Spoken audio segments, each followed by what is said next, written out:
नमस्कार दोस्तों, आज की तारीख है 25 अगस्त 2025, दिन सोमवार और आज की हिंदी तिथि है भाद्रपद माह के शुक्ल पक्ष की द्वितीय। तो दोस्तों, सबसे पहले तो आज के दिन का इतिहास जान लेते हैं। 25 अगस्त की तारीख भारत के इतिहास में दो बड़े जख्म छोड़ गई है। साल 2003 और 2007 दोनों ही साल इस दिन देश ने खौफनाक धमाकों का दर्द झेला।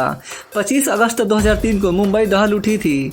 एक ही दिन में गेटवे ऑफ इंडिया और जावेरी बाजार में कार बम धमाके हुए। इन हमलों में 54 लोग मारे गए और 244 घायल हुए। चौंकाने वाली बात यह थी कि इन धमाकों के पीछे एक ही परिवार शामिल था, पति पत्नी और बेटी। जांच में पता चला कि ये लोग पाकिस्तान के आतंकी संगठन लश्कर-ए-तैयबा से जुड़े थे और दुबई से पूरी साजिश रची गई थी। बाद में अदालत ने तीनों को फांसी की सजा सुनाई, लेकिन सिर्फ 4 साल बाद ही 25 अगस्त 2007 को हैदराबाद दहल उठा। लुम्बिनी पार्क और गोकुल चाट में सिलसिलेवार धमाकों ने 42 लोगों की जान ले ली और 50 से ज्यादा घायल हो गए। लुम्बिनी पार्क में लेजर शो देखने आए लोग और गोकुल चाट में बैठे परिवार अचानक मौत का शिकार हो गए। दोस्तों, 25 अगस्त हमें याद दिलाता है कि आतंकवाद इंसानियत का सबसे बड़ा दुश्मन है। तो दोस्तों, ये था आज के दिन का इतिहास। तो चलिए अब जानते हैं आज की देश भर की सबसे बड़ी खबरें। प्रधानमंत्री मोदी ने वैज्ञानिकों से कहा कि अब हमें गहरी अंतरिक्ष खोज की तैयारी करनी होगी। चांद और मंगल मिशनों के बाद भारत को नई ऊंचाइयों पर ले जाना है। मोदी ने कहा कि हमारी अगली मंजिल गैलेक्सियों से भी आगे है। मतलब साफ है, भारत अब सिर्फ धरती या चांद तक सीमित नहीं रहेगा, बल्कि गहरी अंतरिक्ष यात्रा में भी दुनिया को लीड करेगा। ये बयान हमारे वैज्ञानिकों के लिए नई ऊर्जा लेकर आया है। पीएम मोदी ने बड़ी घोषणा की है। अब भारत अपने इलेक्ट्रिक वाहनों को 100 देशों में निर्यात करेगा। मोदी ने कहा कि भारत तेजी से दुनिया की तीसरी सबसे बड़ी अर्थव्यवस्था बनने की ओर बढ़ रहा है। साल 2047 तक हमें विकसित राष्ट्र बनना है और इलेक्ट्रिक वाहन इस लक्ष्य में अहम भूमिका निभाएंगे। ये कदम भारत को ग्रीन एनर्जी और क्लीन ट्रांसपोर्ट के क्षेत्र में ग्लोबल लीडर बनाने की दिशा में बहुत बड़ा बदलाव साबित होगा। पीएम मोदी ने कहा कि 2014 तक भारत का ऑटोमोबाइल निर्यात लगभग 50,000 करोड़ का था, लेकिन अब ये 1.2 लाख करोड़ रुपए से ज्यादा हो चुका है। मोदी ने बताया कि अब Bharat metro coach, rail engine और लोकोमोटिव्स के साथ साथ इलेक्ट्रिक गाड़ियों का भी निर्यात करेगा। ये दिखाता है कि आत्मनिर्भर भारत का सपना अब सच्चाई बन रहा है। पीएम मोदी का दावा है कि आने वाले समय में भारत का निर्यात रिकॉर्ड नए मुकाम पर पहुंचेगा। ईटी वर्ल्ड लीडर्स फोरम में पीएम मोदी ने कहा कि अब जीएसटी और आयकर कानूनों में बड़े सुधार देखने को मिलेंगे। उन्होंने इसे आर्सेनल ऑफ रिफॉर्म्स बताया, यानी सुधारों की पूरी झड़ी आने वाली है। मोदी ने कहा कि पुराने और बेकार कानूनों को हटाया जाएगा ताकि बिजनेस और विकास आसान हो सके। इन सुधारों से उत्पादन और नौकरियों में बढ़ोतरी होगी। पीएम मोदी ने कहा कि भारत की ताकत पूरी दुनिया को आर्थिक मंदी से निकाल सकती है। उनका मंत्र है रिफॉर्म, परफॉर्म, ट्रांसफॉर्म। मोदी ने भरोसा दिलाया कि दिवाली से पहले अगली पीढ़ी की जीएसटी सुधार प्रक्रिया शुरू होगी।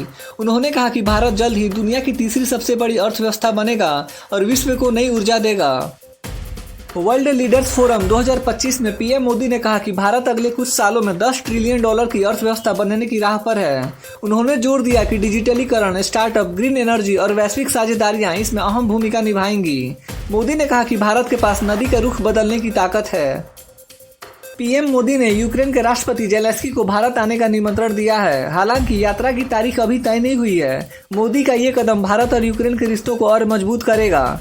यह दौरा भारत के लिए रणनीतिक और कूटनीतिक दोनों दृष्टिकोण से अहम माना जा रहा है। अगर यह मुलाकात होती है तो अंतर्राष्ट्रीय मंच पर भारत की भूमिका और भी मजबूत हो सकती है। पीएम मोदी 25 और 26 अगस्त को गुजरात दौरे पर रहेंगे। यहाँ वे अहमदाबाद के खोडाल धाम में 5400 करोड़ से ज्यादा की विकास योजनाओं का उद्घाटन करेंगे। इनमें सड़क, ऊर्जा, रेलवे और शहरी विकास की बड़ी परियोजनाएं शामिल हैं। मोदी ने कहा कि इन कामों से गुजरात के साथ साथ पूरे देश के विकास की रफ्तार तेज होगी। उड़ीसा के तट से डीआरडीओ ने अपने नए एयर डिफेंस सिस्टम का सफल परीक्षण किया है। इसे integrated air defence weapon system कहा जाता है और इसमें तेज मिसाइलों के साथ साथ लेजर हथियार भी शामिल है। पीएम मोदी ने इस सफलता पर वैज्ञानिकों को बधाई दी और कहा कि भारत की सुरक्षा अब और मजबूत होगी। ये सिस्टम दुश्मनों के मिसाइल हमलों को रोकने में बेहद कारगर साबित होगा। रक्षा क्षेत्र में यह भारत की बड़ी छलांग है।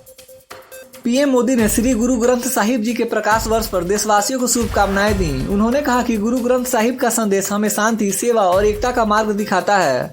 मोदी ने ट्वीट कर कहा कि हमें हमेशा सहानुभूति और भाईचारे की भावना को आगे बढ़ाना चाहिए। भारत ने अमेरिका के लिए सभी डाक सेवाएं रोक दी हैं। वजह है अमेरिका के नए सीमा शुल्क नियम, जिनसे व्यापार और आम नागरिकों पर बड़ा असर पड़ सकता है। 25 अगस्त से पत्र और पार्सल अब अमेरिका नहीं भेजे जा सकेंगे। ये कदम भारत अमेरिका व्यापारिक तनाव का नतीजा माना जा रहा है। DRDO ने उड़ीसा तट पर integrated air defence weapon system का पहला फ्लाइट टेस्ट कर लिया है। ये सिस्टम भारत को आसमान से आने वाले खतरों से बचाने के लिए बनाया गया है। इस परीक्षण ने दिखा दिया है कि भारत अब रक्षा के मामले में किसी भी देश से पीछे नहीं है। सुरक्षा के मोर्चे पर बड़ी नियुक्ति हुई है। पूर्व CRPF और ITBP चीफ अनिश दयाल सिंह को भारत का नया डिप्टी नेशनल सिक्योरिटी एडवाइजर बनाया गया है। अब वे देश की आंतरिक सुरक्षा और आतंकवाद से जुड़ी चुनौतियों पर काम करेंगे। उनकी नियुक्ति से सुरक्षा व्यवस्था और मजबूत होगी। अनिश सिंह की छवि एक सख्त और तेज तर्रार अधिकारी की रही है, जिनसे देश को नई सुरक्षा रणनीतियों में काफी मदद मिलने की उम्मीद है। सीमा विवाद पर भारत और चीन के बीच नई वार्ता होने जा रही है। SCO बैठक में प्रधानमंत्री मोदी और शी जिनपिंग की मुलाकात के बाद दोनों देशों ने लेफ्टिनेंट जनरल स्तर की बातचीत करने का फैसला लिया है। इसका मकसद है सीमाओं पर तनाव को कम करना और शांति बनाए रखना।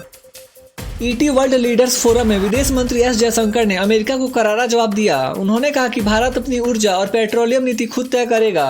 अगर अमेरिका को भारत से परिष्कृत तेल खरीदना पसंद नहीं है तो वह इसे न खरीदे। जयशंकर ने साफ कहा कि भारत किसी दबाव में नहीं झुकेगा और राष्ट्रीय हितों की रक्षा करेगा। गोरखपुर के गोरखनाथ मंदिर में मुख्यमंत्री योगी आदित्यनाथ ने जनता दरबार लगाया। यहां करीब 200 लोग अपनी परेशानियां लेकर पहुंचे। किसी को जमीन विवाद की समस्या थी तो कोई पुलिस और सरकारी दफ्तरों से परेशान था। योगी जी ने हर शिकायत को ध्यान से सुना और तुरंत अधिकारियों को कार्रवाई के निर्देश दिए। उन्होंने साफ कहा, जनता की समस्या का समाधान ही सरकार की पहली प्राथमिकता है। गोरखपुर में आयोजित कार्यक्रम में मुख्यमंत्री योगी आदित्यनाथ ने 2 कल्याण मंडपम का उद्घाटन किया और जनता को संबोधित किया। उन्होंने कहा कि अब यूपी में माफिया राज की कोई जगह नहीं है। बिहार के मुख्यमंत्री नीतीश कुमार ने पटना मेट्रो प्रोजेक्ट का निरीक्षण किया। उन्होंने निर्माण कार्य की रफ्तार देखी और अफसरों को साफ निर्देश दिए कि काम समय पर और क्वालिटी से पूरा होना चाहिए। नीतीश कुमार ने कहा कि मेट्रो बनने से पटना के लोगों को बड़ी राहत मिलेगी और ट्रैफिक जाम से छुटकारा मिलेगा। सरकार चाहती है कि यह प्रोजेक्ट राजधानी को आधुनिक परिवहन से जोड़कर नई पहचान दिलाए। साफ है कि मेट्रो पटना की बदलती तस्वीर की सबसे बड़ी कड़ी बनने वाली है। बिहार की राजनीति में राहुल गांधी ने बड़ा बयान दिया है। वोटर अधिकार यात्रा के दौरान उन्होंने चुनाव आयोग पर गंभीर आरोप लगाए। राहुल गांधी ने कहा कि SIR प्रक्रिया लोकतंत्र के खिलाफ है और यह गरीबों के वोट चुराने का एक तरीका है। उन्होंने भाजपा पर सीधा निशाना साधते हुए कहा कि यह साजिश चुनावों को प्रभावित करने के लिए है। इस यात्रा में तेजस्वी यादव भी राहुल गांधी के साथ नजर आए। राहुल ने साफ कहा कि बिहार की जनता विधानसभा चुनाव में इसका जवाब देगी। इससे बिहार की राजनीति में हलचल तेज हो गई है। राष्ट्रपति ट्रंप ने शिकागो के डेमोक्रेटिक नेतृत्व को अराजक और नाकाम बताया है। उनका कहना है कि शहर अपराध और अव्यवस्था से जूझ रहा है, इसलिए संघीय हस्तक्षेप जरूरी है। ट्रंप ने वादा किया है कि वे कानून व्यवस्था बहाल करेंगे, चाहे इसके लिए सेना ही क्यों न भेजनी पड़े। हालांकि विरोधी दल का कहना है कि यह कदम चुनावी राजनीति का हिस्सा है और ट्रंप देश में डर का माहौल बनाना चाहते हैं। तो दोस्तों, आज की खबरें यहीं पे समाप्त होती हैं। देश भर के छोटे बड़े अपडेट्स और हर दिन के मुख्य समाचार देखने के लिए हमारे YouTube न्यूज़ चैनल इंडियन जनता न्यूज़ को सब्सक्राइब जरूर करें। मिलते हैं अगले वीडियो में, तब तक के लिए बाय बाय, टेक केयर, जय हिंद।